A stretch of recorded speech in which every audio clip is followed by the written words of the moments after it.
या पाकिस्तान की सरहदी जो मामलात हैं उनकी हिफाजत उनकी ज़िम्मेदारी है।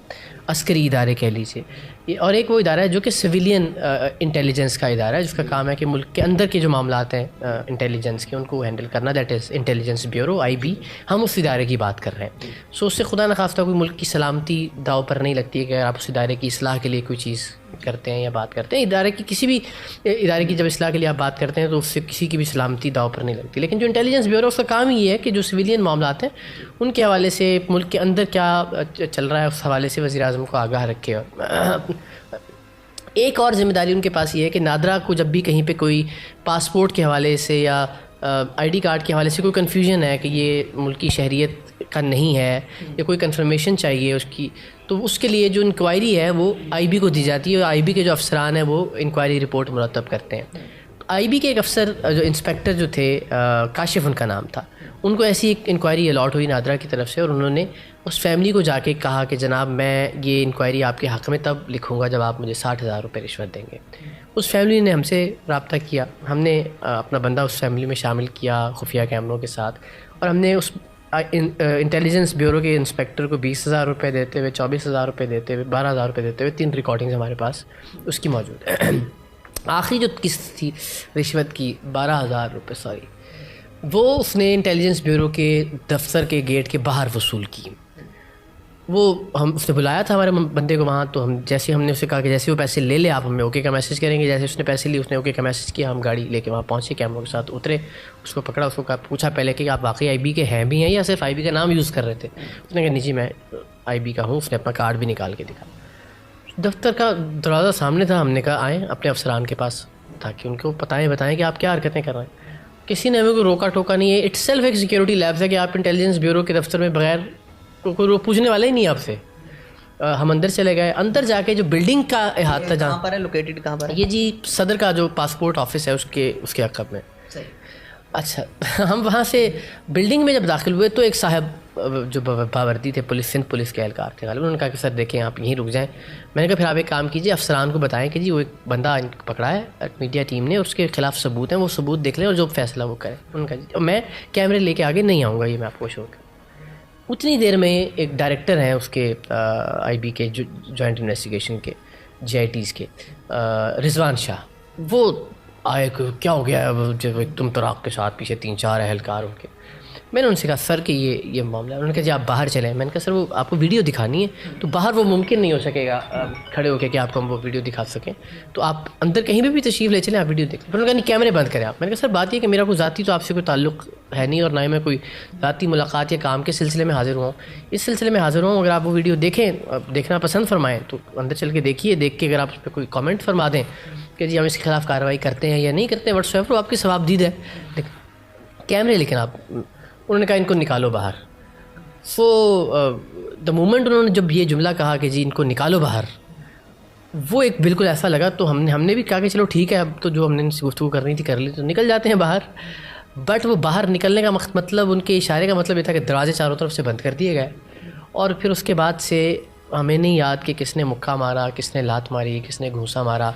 पिस्टल मुझे निकालते हुए याद है वो रिजवान शाह साहब अपने जिस तरह फिल्मी स्टाइल में तो यूँ करके वो निकाली, 3-4 और लोगों ने पिस्टल्स निकाली, चैम्बर की, मेरे पीछे बट 3-4 मारे गए, लहू एकदम से खून आंखों के सामने आना शुरू हुआ। थोड़ी देर के लिए ज़रा आप बिल्कुल वो हो जाते हैं, तो ज़मीन पे और ऊपर से मुस्तकिल मार पड़ रही है। फिर उन्होंने गाली दे के माँ बहन की गंदी कहा किसी इनकी कमीज़ें उतारो और इनकी आंखों पे बांधो।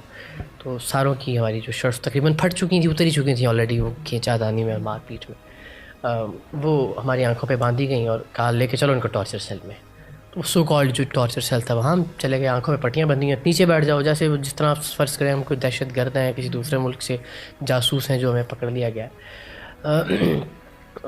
अब नीचे बिठा के कुछ अरसे में फिर दोबारा वो तशरीफ़ लाए रिजवान शाह साहब। उन्होंने कहा कि इनको नंगा करके वीडियोस बनाओ इनकी। वो गालियाँ जो दी हैं वो आप तसव्वुर नहीं कर सकते, मैंने ज़िंदगी में शायद उस ज़ात की गालियाँ नहीं सुनी होंगी।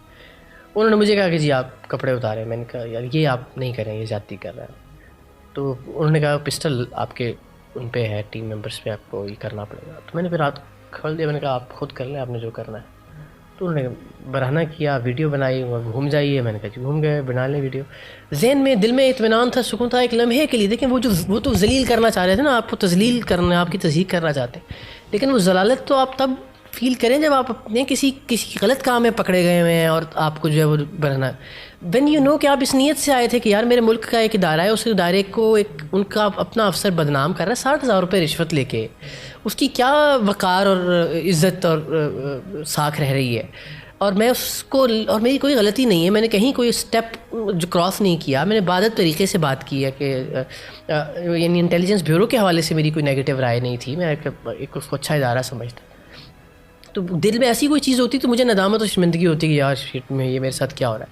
सो I was like very comfortable. मुझे उस लम्हे में एक अजीब सा इत्मीनान और सुकून सा था कि मैंने कोई गलत नहीं किया, और अगर मेरे साथ ये गलत हो रहा है और एक कॉज के लिए, एक मकसद के लिए हो रहा है और पाकिस्तान की खिदमत के सिले के तौर पे हो रहा है, तो लाख बिस्मिल्लाह, कबूल है सौबा। सब बराना थे, आंखों पे पट्टियाँ बंधी हुई थी, उन्होंने वो इलेक्ट्रिक होता है जो शॉट लगाने के लिए, तो सब के मुझे भी 2-4 जगह जिस्म पे लगाए, लेकिन 2 जो हमारे मेंबर बेचारे कैमरा मैन एक वो, उनको उनके नाजुक आज़ा पे उन्होंने वो करंट लगाया, जिससे वो स्वेलिंग भी और शदीद ब्लीडिंग और अभी तक भी तकलीफ़ में और अंडर ट्रीटमेंट है।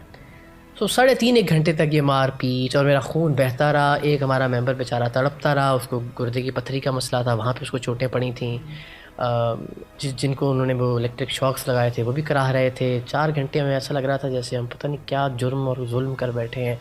और हैरत ये कि जिस बदबख्त ने वो रिश्वत ली थी, जिसको पकड़वाने के लिए हम गए थे, वो लीड कर रहा था, इसको मारो, इसने मेरी वीडियो बनाई थी, इसको मारो, इसने जो मेरा कार्ड था। एक लम्हे के लिए तस्लीम कर लें कि हमने कोई गलती की थी, जबकि मैं ये कहता हूँ कि मेरी कही हुई बात किसी भी इंटरव्यू में इस सारे वाक़े से रिलेटेड अगर एक बात भी गलत साबित हो जाए, जो कि बड़ी आसानी से की जा सकती है ना, CCTVs मौजूद थे उनके हर जगह पे, कोई एक वीडियो ले आए कि जी इकरारुल हसन ने हाथ उठाया था, या इकरारुल हसन जो था ना वो चीख रहा था, या इकरारुल हसन धक्के दे के अंदर या अफसर को धक्का दिया था, कोई भी ऐसी बात ले आए ना CCTV से, तो मेरी एक मिनट के अंदर नेगेट हो जाएंगी सारी बातें कि हमने कोई ज्यादती की थी जिसके बदले में उन्होंने रिएक्ट किया, तो वो तो गलत साबित हो जाएगा।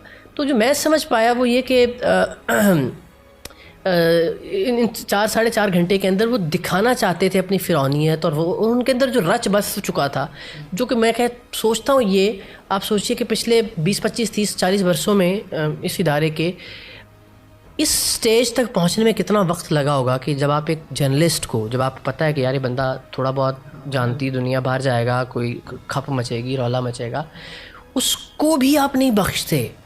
उस खुद एतमादी के लेवल तक पहुंचने से पहले उन्होंने कितने लोगों को किया होगा, कितने लोगों को करके मारा होगा, कितने लोगों को कितने हफ्ते महीने जो है वो आंखों पे पट्टियां बांध के कैद रखा गया होगा। अगेन उनकी वो कितनी प्रैक्टिस रही होगी कि उनके लिए वो बड़ी नॉर्मल बात थी कि हमें भी वो उसी तरह से ट्रीट कर रहे थे। दैट मीन्स कि एक पूरा चेन ऑफ इवेंट्स थी जो उससे पहले अनफॉर्चुनेटली होती रही। और अगर हमने कहीं कोई गलत काम किया था तो सीधा मसला था, आप हमें पकड़ते, आपकी फोर्स थी ना जिसने मारा, हमें वो पकड़ भी तो सकते थे, पकड़ के हम पे मुकदमा दर्ज करते हैं, हमें हथकड़ियाँ लगाते हैं, हमारे कैमरे कन्फिस्केट करते, सारी फुटेज उसमें से डिलीट करते कि जी हसास डारा है एंड ऑल दैट, जो भी आपका मौक़िफ़ था, और उसके बाद कहते कि जी आप कोर्ट में फेस करें अपने कॉन्सिक्वेंसेस।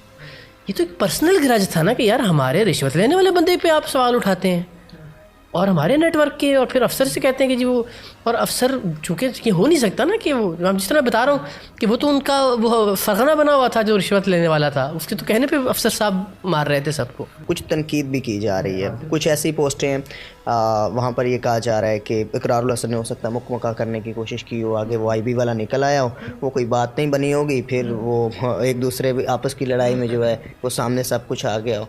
और कुछ ये कह रहे हैं कि इकरारुल हसन ने जो है वो जो अग्रेसिव रवैया वो अपनाया है और वो सहाफ़त में एक मुतारफ़ करवाया है। असम्बली के अंदर जर्नलिस्ट जाते हैं, वो जो स्पेशल ब्रांच वाले होते हैं वो सब जानते हैं, वो तो चेहरा देख के कहते हैं ठीक है जाने दे। वहाँ पर भी पिस्टल लेके चले गए वो जो सहाफ़ी थे, वो असम्बली वाले, उनको उसका हमेशा बाद में भुगतना पड़ा, और आज तक वो उनको रूटीन के सहाफ़ियों को कार्ड चेक कर रहे होते हैं, यार वो इकरार आया था और वो जो है वो ये सब कुछ करके गया। तो ये जो मुकमका वाली बातें हो रही है, इस हवाले से आप क्या कहते हैं? देखिए सबसे पहले मैं आता हूँ आपकी ये तो देखिए ये तो उसी रवैये का ना कि जिस तरह वो कह रहा था कि मैं रिजवान शाह डायरेक्टर है, अभी मुझसे कोई सवाल पूछे, अभी जिस तरह आपने कहा ना भी अब भी खुमियाजा भुगतना थोड़ा ही है, ये मेरा फ़र्ज़ है मैं कार्ड दिखा के असम्बली के अंदर जाऊँ। एक अगर मैं सहाफ़ी हूँ तो हमारे यहाँ तो सहाफ़ियों में सबसे ज़्यादा मसला ही सहाफ़ियों के अंदर है कि तेन पता नहीं मैं कौन हाँ। जब हम नंबर प्लेट जो है हमारी गाड़ी की या मोटरसाइकिल की, उसके पीछे प्रेस या TV लिखते हैं तो उसका मकसद ही होता है बताना कि जनाब पुलिस वाला हमें ना रोके। तो ये फ़िरौनियत छोटी छोटी जो है ना, ये अनफॉर्चुनेटली हम सब के अंदर मौजूद है और इसी का हम चाहते हैं कि हम किसी तरह से ख़ात्मा करें। बाकी मुकमका वाली बात तो देखें, अब ये उस स्केल पे चली गई कि जहाँ पे ऐसी कि कोई बात का जवाब ही पैदा नहीं होता ना। अब अगर prime minister of Pakistan 5 IB के 19वें ग्रेड से ऑनवर्ड्स अफसरों को मुअत्तल करते हैं, तो दैट मीन्स कि प्राइम मिनिस्टर ऑफ पाकिस्तान ने उस वाक़े की कोई रिपोर्ट तलब की होगी, IB ही के बाकी अफसरान से कुछ पूछा होगा कि इन एक्चुअल क्या वाक़या हुआ, उस वाक़े की उस रिपोर्ट की बुनियाद पर उनको मुअत्तल किया गया होगा। बसूरत दीगर IB कोई फुटेज ऐसी ले आए। मैं तो वही कह रहा हूँ ना कि IB के पास तो चले, वो उनके कैमरे में तो हर चीज़ महफूज है ना। मैं समझता हूँ प्राइम मिनिस्टर ऑफ पाकिस्तान का जो एक्शन है वो उस पर स्टैम्प है कि इसका मतलब है कि जो कुछ हमने कहा वो दुरुस्त था। That is why prime minister ने अपने डायरेक्ट मातहत इदारे के 19वें ग्रेड के अफसर को मुअत्तल किया और इकरार भाई कि ये काफ़ी है मुअत्तल करना, ये भी एक मामूल की बात है। आप दुरुस्त कह रहे हैं, मगर ये भी नहीं होता था पहले अगर कुछ होता ना तो पहले तो हम पे FIR उल्टी हो जाती। सिंध असम्बली में भी ये मामला हुआ ना कि ऑल्दो कि वो जो उसमें भी वाला भी हुआ। अच्छा, आप सिंध असम्बली की जो बात करें ना, ये प्रोपेगेंडा मसलन उसमें हमने बाद में प्रोग्राम में सबूतों के साथ ये साबित किया। उसमें भी मैंने चैलेंज किया कि सिंध असम्बली के किसी कैमरे से आप ये साबित कर दीजिए कि पिस्टल मैं लेके अंदर गया हूँ। यानी हमारा प्रोड्यूसर मुझसे पहले पिस्टल अंदर ले जा चुका था, मैं बाद में अंदर गया। हमारे कैमरे इस वक्त भी IB की तहवील में है, उनकी रिकॉर्डिंग्स मौजूद होंगी ना आखिरी लम्हात की, जो उन रिकॉर्डिंग से साबित हो जाएगा ना कि हम क्या डील कर रहे थे, हम क्या बात कर रहे थे, हम क्या जुमले अदा कर रहे थे, या हमने क्या ऐसा किया था कि जिस पे IB हम पे टूट पड़ी। उन कैमरों की रिकॉर्डिंग मंजर आम पे ले आए, अपने इदारे के CCTVs की रिकॉर्डिंग मंजर आम पे ले आए, गलत साबित कर दें हमें। मैं तो तैयार हूँ उसके लिए, और मैं वादा करता हूँ कि मेरा कोई कहा हुआ जुमला अगर गलत साबित हो जाए उस फुटेज और वीडियो की बुनियाद पर, तो मैं कभी ज़िंदगी में TV पे नहीं आऊँगा, ना मेरा हक़ है कि फिर मैं उसके बाद TV पे आऊँ। अरसा से इकरार भाई प्रोग्राम करते हुए आ रहे हैं, इसी तरह आप एक्सपोज कर रहे हैं, करप्शन को एक्सपोज कर रहे हैं, कभी कहीं से मार खा रहे हैं, कभी कहीं से। क्या समझते हैं कि आपके इन प्रोग्राम से कितना चेंज आया होगा, अदारों में कितनी करप्शन कम हुई होगी, क्या बेहतरी आई हुई होगी? कल के बाद तो थोड़ी सी मेरा ज़रा रेशियो थोड़ी कम हो गई, वरना मुझे था कि हल्की हल्की देखें। पहले हम 10 लोगों को रिश्वत की पेशकश करते थे ना अगर कहीं या कुछ, तो उसमें से सारे ही ले लेते थे। अब कोई 1-2 लोग कह देते हैं नहीं यार मीडिया बड़ा आजकल वो है तो मैं ज़रा एहतियात करूँ, तो कहीं ना कहीं फ़र्क